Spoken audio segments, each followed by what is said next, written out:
এমকে trading একাডেমির আজকের analysis ভিডিওতে সবাইকে স্বাগত জানাচ্ছি।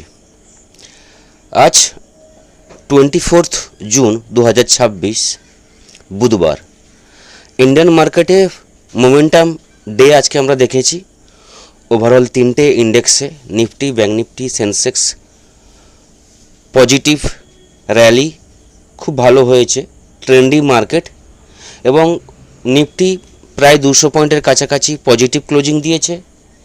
Nifty bank 1000 point 966 point, Sensex 790 point positive closing দিয়েছে।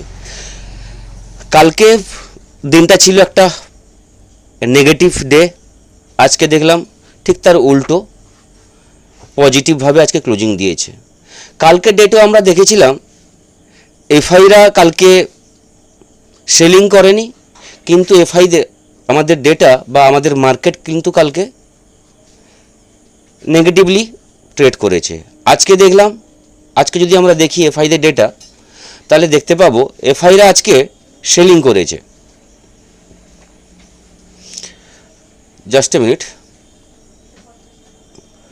এফআইরা আজকে 24 তারিখে 1541 কোটি টাকার সেলিং করেছে। ডিআইরা 2715 কোটি টাকার বাইং করেছে। এফআইদের সেলিং আজকে মার্কেট কিন্তু পজিটিভলি ট্রেড করেছে এবং 24,000-এর উপরে ক্লোজিং দিয়েছে, যেখানে কালকে আমরা 23,820 লেভেলটাও ব্রেক হতে দেখেছিলাম। তারপর থেকে আজকে মার্কেট ওপেনিংয়ের পর থেকে ছোট্ট হালকা একটা ডিপ নেয়, সেখান থেকে কন্টিনিউ কিন্তু পজিটিভ র্যালি করে এবং 24,000-এর উপরে ক্লোজিং দিয়েছে। কালকে 25শে জুন বৃহস্পতিবার সেন্সেক্সের এক্সপায়ারি আছে এবং বলতে গেলে এই সপ্তাহের কালকে ক্লোজিং, কারণ শুক্রবার হলিডে আছে। তো কালকে মোমেন্টাম ডে থাকতে পারে, যেহেতু সেন্সেক্সের এক্সপায়ারি আছে। যদি মোমেন্টাম ডে থাকে, নিফটি, ব্যাঙ্ক নিফটি, সেন্সেক্সে কীভাবে মুভমেন্ট হতে পারে, আমাদের পিন পয়েন্ট কি থাকবে, সেগুলো নিয়ে আলোচনা করব। আলোচনায় যাওয়ার আগে ডিসক্লেমার প্রত্যেককে রিকোয়েস্ট করব অবশ্যই ভালো করে পড়ে নেবেন। এবার যদি আমরা ফার্স্টে নিফটির অ্যানালাইসিসে আসি এবং নিফটিকে 1 ঘন্টার টাইম ফ্রেমে আমরা দেখতে যাই, তাহলে দেখতে পাবো নিফটি যেখানে ক্লোজিং দিয়েছে 24,010 একটা লেভেল আছে, সাপোর্ট লেভেল, এবং 24,000 সেন্টিমেন্ট লেভেল, 24,000 জোনটাকে সাপোর্ট নিয়ে ক্লোজিং দিয়েছে। আজকে যেভাবে র্যালি করেছে, কালকে এটা পজিটিভ বা গ্যাপ আপ ওপেনিংয়ের সম্ভাবনা থাকতে পারে, আছে এখনও পর্যন্ত যেভাবে মার্কেট আজকে ক্লোজিং দিয়েছে। তো কালকে ভিউ থাকবে নিফটিতে 24,030 থেকে 40, 24,040 এর উপরে যদি নিফটি ওপেনিং হয় বা গ্যাপ ডাউন কি গ্যাপ আপ ওপেনিংয়ের পর 24,040 লেভেলটা ব্রেক করে যায়, সেখান থেকে পজিটিভ ভিউ নিয়ে আমরা ট্রেড করব, যেখানে ফার্স্ট টার্গেট থাকবে 24,070, সেকেন্ড টার্গেট থাকবে 24,100। 24,100 লেভেলটা ব্রেক করে গেলে নেক্সট বাধা পাবে 24,140-এর কাছাকাছি, নেক্সট বাধা পাবে, এবং 24,140টা যদি ব্রেক করে যায় তাহলে কিন্তু 24,190 থেকে 24,200 এই লেভেলগুলো পরপর নিফটির কাছে কিন্তু আমরা দেখতে পাচ্ছি। যেটা আমার বলার কথা, 24,040 যতক্ষণ না নিফটি ব্রেক করছে এবং তার উপরে স্টে করছে, নিফটিতে পজিটিভ র্যালি আসবে না। এবার ধরুন গ্যাপ আপ ওপেনিং হয়, যদি 100 পয়েন্ট গ্যাপ আপ ওপেনিং হয় এবং 24,110-এর উপরে নিফটি স্টে করতে পারে, সেখান থেকেও কিন্তু পজিটিভ ভিউ হবে, কিন্তু দেখতে হবে একটা প্রফিট বুকিং 30-40 পয়েন্টের হয় কিনা।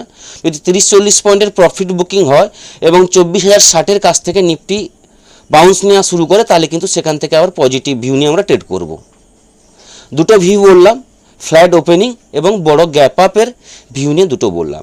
এবার যদি গ্যাপ ডাউন ওপেনিং হয় এবং সেলিং প্রেসার নিফটিতে দেখতে পাই, 24,000-এর নিচে নিফটি কালকে ট্রেড করা শুরু করে, তাহলে সেখান থেকে নেগেটিভ আমরা স্ক্যাল্পিং ট্রেড করব। ফার্স্ট টার্গেট থাকবে 23,950 থেকে 23,940, এই জোনটা আমরা দেখতে পাবো। 23,940 লেভেলটা ব্রেক করে গেলে 23,880, 23,890 এই দুটো টার্গেট থাকবে এবং থার্ড টার্গেট থাকবে 23,820, 23,820, 24,180, 90 এই লেভেলগুলো কিন্তু নিফটির কাছে কালকের জন্য আমাদের প্ল্যান থাকবে।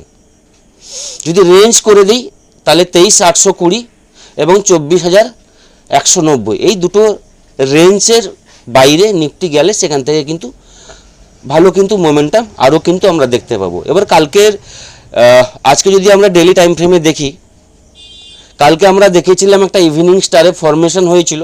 আমি বলেছিলাম কালকে যেখানে ক্লোজিং দিয়েছিল 24,800 কাছাকাছি কালকে নিফটির ক্লোজিং ছিল 24,824, তার নিচে ক্লোজিং হলে কিন্তু ইভিনিং স্টারে যে ফরমেশন সেটা কিন্তু ফুলফিল হতো।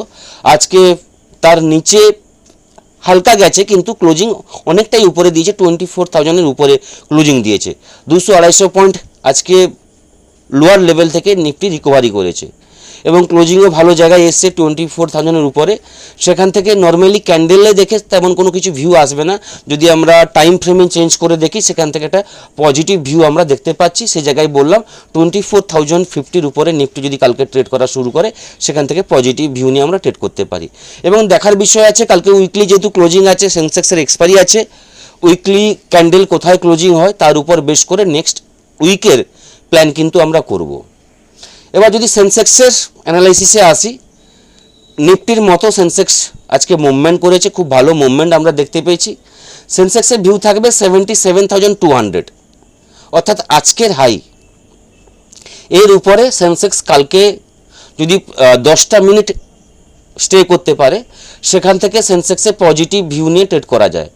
ফার্স্ট টার্গেট থাকবে 77,500, অর্থাৎ 18 তারিখের যে হাই সেই হাই পর্যন্ত কিন্তু প্রথমে আমরা প্ল্যান করতে পারি এবং 77,500 লেভেলটা যদি ব্রেক করে যায় তাহলে কিন্তু 78,000 লেভেলের জন্য পরপর কিন্তু আমরা প্ল্যান করব। যতক্ষণ না 77,500-এর উপরে সেন্সেক্স ট্রেড করছে 78,000 আমরা প্ল্যান করব না। এখান থেকে সেলিং প্রেশার আমরা পেতে পারি 77,500-এর কাছ থেকে। তো সেখান থেকে সেলিং এলেও ছোটোখাটো একটা ডিপ আসতে পারে যেখানে 77,000 লেভেল পর্যন্ত আসতে পারে। 77,200-এর উপরে পজিটিভ ভিউ এবং 77,000 যদি লেভেলটা, অর্থাৎ আজকে যেখানে বলতে গেলে ক্লোজিং দিয়েছে প্রায় বলতে গেলে 77,000-এর কাছাকাছি ক্লোজিং দিয়েছে, তার নিচে যদি কালকে সেন্সেক্স ট্রেড করা শুরু করে সেখান থেকে আমরা স্ক্যাল্পিং ট্রেড করব, যেখানে ফার্স্ট টার্গেট থাকবে 77,700, সেকেন্ড টার্গেট থাকবে 76,450। এই দুটো টার্গেটের জন্য ফার্স্টলি আমরা প্ল্যান করব সেন্সেক্সে। যদি 76,400-500 লেভেলটা ব্রেক করে যায় তাহলে কিন্তু অর্থাৎ আজকের যে লো 76,120 এই লেভেলটাও কিন্তু আমরা দেখতে পারি। এই লেভেলটার জন্য আমরা প্ল্যান করব তখনই যদি সেন্সেক্স 76,500 লেভেলটা ব্রেক করে এবং তার নিচে ট্রেড করতে পারে মিনিমাম 15 মিনিট, তাহলে কিন্তু পরপর কিন্তু ডাউনের দিকে আমরা প্ল্যান করব। যতক্ষণ না 76,500 লেভেল ব্রেক করছে ডাউনের দিকে প্ল্যান করব না এবং 77,500-এর উপরে যতক্ষণ না পজিটিভলি কোনো ক্যান্ডেল আমরা দেখতে পাচ্ছি স্ট্রং হবে না। তো কালকে এই দুটো জোন অবশ্যই বলবো আপনাদের লক্ষ্য রাখতে, 77,500 এবং 76,500 এই দুটো লেভেল ব্রেক করলে সেন্সেক্সে বড় মুভমেন্ট কিন্তু বোথ সাইডে কিন্তু আমরা পেতে পারি। আইদার সাইড, যে সাইডে ব্রেক করবে সেই সাইডে কিন্তু বড় মুভমেন্ট আসবে। ব্যাঙ্ক নিফটি 58,150-তে ক্লোজিং দিয়েছে, 1000 পয়েন্টের কাছাকাছি ক্লোজিং দিয়েছে এবং যদি আমরা ওভারঅল দেখি ব্যাঙ্ক নিফটি খুব ভালো ক্লোজিং দিয়েছে এবং ব্যাঙ্ক নিফটির যে ক্যান্ডেল আমরা দেখতে পাচ্ছি এঙ্গলফিং ক্যান্ডেল, স্ট্রং পজিটিভ ক্যান্ডেল। তো সেন্সেক্সে আমি বলেছিলাম, ব্যাঙ্ক নিফটিতে বলেছিলাম 57,000 এবং 58,000 দুটো লেভেল আপনাদের বলেছিলাম। কালকে আমরা দেখেছিলাম দুটো লেভেলের টপ লো দেখেছিলাম, আজকেও দেখলাম লো থেকে একদম টপটাকে ব্রেক করে 58,000-এর উপরে ক্লোজিং। আমি বলেছিলাম যে 58,000-এর উপরে যদি ব্যাঙ্ক নিফটি ক্লোজিং দেয় একটা কনফার্মেশন আমাদের লাগে নেক্সট ক্যান্ডেলে। অ্যাঙ্গেলফিং ক্যান্ডেল হয়েছে। তো এখান থেকে ব্যাঙ্ক নিফটিতে একটা বড় মুভমেন্ট আমরা এক্সপেক্ট করতে পারি, যেখানে আমি বলেছিলাম মিনিমাম 1000 থেকে 1500 পয়েন্ট র্যালি আসবে। ব্যাঙ্ক নিফটিতে 59,500 লেভেল কিন্তু ব্যাঙ্ক নিফটিতে কিন্তু আমরা এক্সপেক্ট করতে পারি। যদি কালকে এর উপরে কালকে একটা ক্লোজিং ক্যান্ডেল হয়, তাহলে কিন্তু 59,000 এবং 59,500 যে লেভেলগুলো আছে সেগুলো ব্যাঙ্ক নিফটিতে আমরা প্ল্যান করতে পারি। এবার যদি ওভারঅল গ্লোবাল মার্কেট এই মুহূর্তে আমরা দেখি, তাহলে গ্লোবাল ইন্ডাইসেস কীভাবে ট্রেড করছে সেটা আমরা একটু ক্লিয়ার হয়ে যাব। যদি ইউএস মার্কেট দেখি, তাহলে ইউএস মার্কেট পজিটিভ, যেটা আমরা লাইভ মার্কেটে দেখেছিলাম প্রতিটা ইন্ডেক্স প্রায় নেগেটিভ ছিল। ইউএস মার্কেট এই মুহূর্তে এখন পজিটিভ আছে, খুব ভালো পজিটিভ মোটামুটি এইভাবে শো করছে। ইউরোপ মার্কেট ড্যাক্স একমাত্র 218 পয়েন্ট নেগেটিভ, বাকি ফ্যাটসে ক্যাক পজিটিভ আছে। Asian market gift Nifty 45 point positive এই মুহূর্তে দাঁড়িয়ে আছে। নিকাই 613 point negative, Taiwan 1000 point negative আছে। কোস্পি কোরিয়া কালকে খুব নেগেটিভ ছিল, কার কারণে কালকে কোরিয়ার নেগেটিভ হওয়ার কারণ ছিল এআই নিয়ে কিছু প্রবলেম হয়েছিল। তো তার কারণে কোরিয়ার এআই প্রবলেম হয়েছিল, সেই কারণে কালকে কোরিয়া ভালো পরিমাণে ডাউন হয়েছিল। আজকে দেখছি যেটা আমরা প্রায় 3% কাছাকাছি কোস্পি রিকভারি করেছে, এটা ভালো দিক।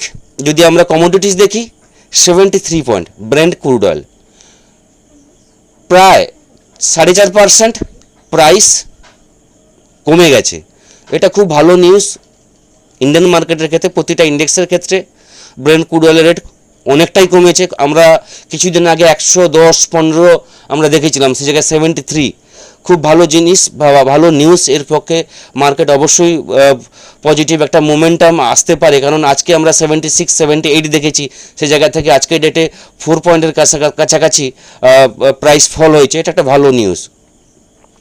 যদি আমরা ইউএসডি আইনার দেখি 94.66, এটাও সামান্য কিছু হলেও ইন্ডিয়ান রুপিসের ভ্যালুটা কিছুটা হলেও বেড়েছে, তো এটা একটা পজিটিভ নিউজ।